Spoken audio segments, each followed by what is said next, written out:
Ahora sí, amigos de Regeneración, nos encontramos aquí en el Cementerio General, un lugar lleno de historia, de tumbas de muchas personas que suscitaron, que están aquí enterradas, y obviamente, y estamos junto a Oscar Córdoba, parte de Nexos, que nos va a explicar, más que todo tenemos que hablar de un tema en especial, de crímenes políticos. Querido Oscar, bienvenido. No, a ti, gracias al programa igual por darnos la cobertura y explicar un poquito más de nuestra historia, ¿no?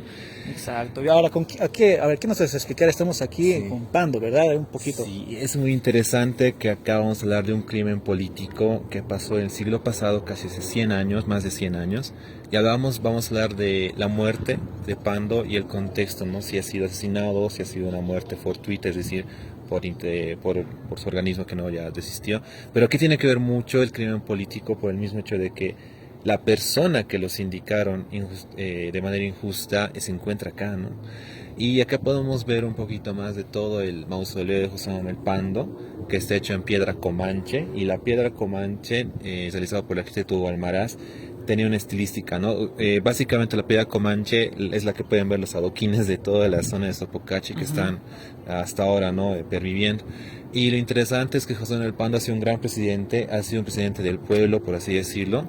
Gracias a él se descubrió muchos ríos y muchos lugares amazónicos allá en el norte de Bolivia. Por esa misma razón también colocaron en nombre de su apellido, en honor a su apellido, un departamento, ¿no? Y él también fue triunfante, destacado en la Revolución Federal o Guerra Civil, que era una guerra entre el norte y el sur, por así decirlo, entre el país, que era Bolivia versus Sucre, ¿no? Por decidir dónde se va a quedar la sede de gobierno. Y de esa manera hubo una guerra en Oruro, mayormente localizada entre algunas poblaciones cercanas a Oruro, donde las tropas federales de José Manuel Pando lideraron y triunfaron, ¿no? Haciendo que la sede de gobierno definitivamente se quede hasta el día de hoy en nuestra ciudad, ¿no? Entonces tiene un poquito más de raigambre, ¿no? Además que él fue el presidente que fue a la guerra del Acre. Es interesante que fue un presidente que literalmente ya no había tropas en el norte del país, entonces él se alistó con su caballo y enlistó una tropa para dirigirse al norte, ¿no? Y tardaron más, hablamos de esos tiempos donde no había ni comunicación, ni una carretera como tal, llegaron casi 6 meses, ¿no? Pero la raigambre que lo definió a él fue su actitud con el pueblo, las ganas y también el patriotismo, ¿no? Y en el año 1917, mientras salía de su hacienda en Luribay, con su caballo blanco, la tempestad y la lluvia hizo que se aloje en una casa cerca del Kenco. Y es muy interesante porque lo alojaron sus ahijados, ¿no? Tenían sus Oh. ahijados y que eran de la familia Jauregui. Entonces lo alojaron. Y hay una primera versión, ¿no? Que básicamente esta versión que suscitó muchos hechos polémicos, que lo embriagaron y posteriormente lo mataron, ¿no? Y ¿cómo se dio esto? Que 3 días después de este suceso, en la medianoche, ¿no? Relatan cómo a medianoche él se embriaga y dice que los ahijados o las personas que lo alojaron lo embriagaron, lo pegaron y lo botaron al barranco, ¿no? El gobierno determinó que era un crimen político porque él era parte de la fila del Partido Republicano, que era la oposición al partido de gobierno de esa edad, de ese momento, que era el Partido Liberal. Entonces ahí ya fue la indagancia, ¿no? Querían buscar culpables el Partido Republicano, ¿no? Porque lo han matado a su máximo líder de la oposición. Entonces ya José Manuel Pando ya era una especie de militar consagrado, y ya no tenía que fungir en la política, pero sí en la dirección de una oposición en ese momento. Y es ahí donde se surge el tema de Alfredo Jauregui, ¿no? Y la familia Jauregui en sí, que duró 10 años el proceso para determinar quién lo ha matado, no encontraron culpables delimitantes, y de esa manera se pudo incurrir en base a 4 bolillos, que fueron 4 personas indicadas, para determinar a quién fusilar, ¿no? Entonces tenían que buscar el gobierno a alguien que fusile, y lamentablemente fue un joven de 27 años, 17 años indicado y 10 años después de la sentencia que fue fusilado, ¿no? Entonces un joven que los indicaron cuando tenía 17 años y 10 años estuvo en la cárcel y lo asesinaron, bueno, es decir, lo fusilaron acá en el Alto, en la ceja del Alto, ¿no? Entonces aquí ya podemos ver una intervención injusta que vamos a hablar en la siguiente parte, el por qué nació esa tesis de que lo han asesinado. Ah, no, mira, interesante, Oscar, lo que nos mencionas de Pando, realmente, o sea, trascender en la historia, saber un poco de lo que está suscitando es muy importante. Yo sé que a muchos les interesa este programa especial igual que realizamos junto a ustedes. Pero tenemos otro lugar igual que vamos a suscitar y Susana nos está esperando. Entonces, ¿de quién vamos a hablar esta vez? Ahora vamos a hablar de la persona que ha sido asesinado, bueno, mejor dicho, fusilada por el ejército, es de Alfredo Jauregui, ¿no? Que vamos a ver igual el contexto donde se encuentra el nicho y demás. Y es muy interesante sociológicamente hablando de cómo está ubicado acá en este cementerio general. Perfecto, entonces vamos allá con Susana que nos está esperando.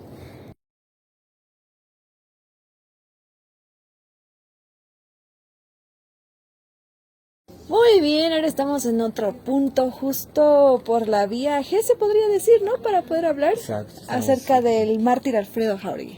Sí, en la primera parte se habló un poquito más quién ha sido el sentenciado por Bolillo a la adjudicación de la tesis de la muerte de José Manuel Pando, y en este caso Alfredo Jauregui, y como pueden ver un poquito más el nicho, tiene una simbología muy interesante, y falleció 10 años posteriormente a su condena, es decir, que lo condenaron a él y a su familia en 1917, tanto él, su papá, su tío y otras personas más que estaban en el lugar de los hechos cuando Pando falleció, y no encontraban ningún asesino, parecido, ningún agresor. Entonces lo que hizo el gobierno para deshacerse ya del caso de Pando, hicieron bolillos, y al bolillo que le toque negro iba a ser fusilada esa persona, ¿no? Entonces ese bolillo negro sentenció, lamentablemente le tocó a Alfredo Jauregui, y al tocar a Alfredo Jauregui, en noviembre de 1927, a sus 27 años, lo fusilaron aquí en la Ceja del Alto, ¿no? Entonces ese es un dato muy interesante, porque hace unos años recientemente salió un video restaurado de la Cinemateca, donde se ve en el proceso de 3 minutos cómo fue la sentencia, ¿no? Desde cómo lo mandan desde la cárcel de San Pedro, llevándolo así los curas, los católicos, los feligreses, hasta parte de la Ceja, ¿no? Es muy interesante porque podríamos decir que es parte por el 16 de julio, ¿no? Pero no sabe dónde es porque era toda tierra, ¿no? Y ahí es donde fusilaban mayormente a criminales, y Jauregui era un criminal que no era en su generalidad criminal, ¿no? ¿Y cómo sabían esto? Esto fue político, porque años más tarde Mariano Baptista Gumucio sacó un libro que se llama Vida y Muerte de José Manuel Pando, ¿no? Que lo hizo en auspicio a uno de sus descendientes de José Manuel Pando, Ramón Salinas Mariaca. ¿Qué dice en ese libro? Habla específicamente de la muerte de José Manuel Pando y da la tesis de que uno de los sindicados que estaban conjunto con Jauregui les impidieron hablar porque José Manuel Pando falleció por un desame cerebral, ¿no? En la hacienda, porque había tomado vino, se había extasiado y se cayó al piso. La familia Jauregui, al ver a una persona en ese estado, y peor que es un expresidente y gran héroe nacional, lo mandaron a otro lado y lo dejaron en un barranco, ¿no? Pero eso se sabía incluso desde la autopsia que hicieron, ¿no? La autopsia, el gobierno hizo la autopsia y demás, y determinó que no tenían que dar esa tesis, tenían que buscar de que lo han golpeado en la nuca y lo han mandado al barranco y lo han pateado antes, ¿no? Entonces el libro desmiente todo ese hecho que pasaba hace unos 50 años, porque el libro se publicó en los 70, sobre el asesinato, o bueno, el fusilamiento de Alfredo Jauregui, ¿no? Al día de hoy se confirma más la tesis y ya está totalmente aclarada de que José Manuel Pando no murió asesinado, sino murió por causas internas, es decir, por su salud, ¿no? Entonces, ese libro demostró y rompió con toda la estigmatización que tenían con Alfredo Jauregui. Incluso muchos intelectuales de ese momento reclamaban de que no se debía justiciar hacia personas, y menos aún por el sorteo de un bolillo negro. Que es una injusticia, ¿no? Que se vivió en ese momento por el ámbito político también. Claro, el ámbito político hizo demarcar dos tesis, una de que había que buscar culpables y otra de que si no había ningún culpable tenías que incluso amenazar de muerte a toda una familia para buscar un culpable, y eso por temas políticos, ¿no? Y aquí podemos ver que el nicho sigue en pie, aunque podemos notar esto en una capita de que 1926 no fue el año, sino 1927 fue el año donde lo fusilaron a Alfredo Jauregui, pero podemos ver que está ahí, como dice, mártir, ¿no? Mártir Alfredo Jauregui, ¿no? Entonces la gente hasta el día les recuerda que él ha sido una de las partes de la injusticia boliviana. No, y la verdad, es la verdad. Yo sé que muchos igual que están viendo el programa ahora se están enterando, ¿no? Del verdadero caso, del verdadero suceso que ocurrió en aquellos años, ¿no? Estamos hablando de los años 1920, en esta ocasión 27, ¿no? Que falleció Alfredo Jauregui. Pero bueno, tenemos mucho más que contarles y junto a Oscar, pero nos vamos a una pausa. Enseguida vamos a retornar con más para ver otro asunto más, ¿no? Hablar más acerca de historia y lo que ocurrió acá en Bolivia. Nos vamos a una tanda.